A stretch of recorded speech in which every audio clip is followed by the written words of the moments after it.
Пред 2 дена неуставно беше изгласана двојазичноста во Република Македонија.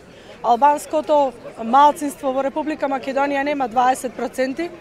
Според статистиката и податоците од Фондот за здравствено осигурување на Република Македонија имаме податоци дека има некој 14%. Сметаме дека сме обесправени во тој дел. Јас лично барам попис на населението да видиме со какви бројки располагаме.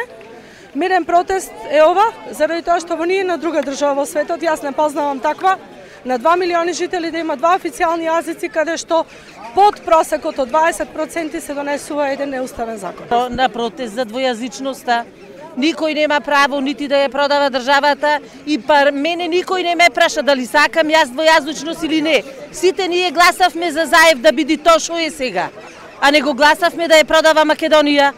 Со чие право, кого го праша тој? И онде тадат Џафери со подсмев се изгласа двојазичноста. Чија двојазичност? Негота? Некој друг праша ја? Ова е терор невиден. Терор невиден во сопствената држава да се чувствуваш да ти е страв да излезиш надвор. Во сопствената држава. Ова никогаш не било. Пораката за вчера ова што се случи. Она не е работа на собранино, на сето е антиуставно.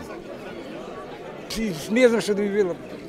Ова е скроз на уништување на македонскиот народ. Народот треба да преземи власта да ја земи.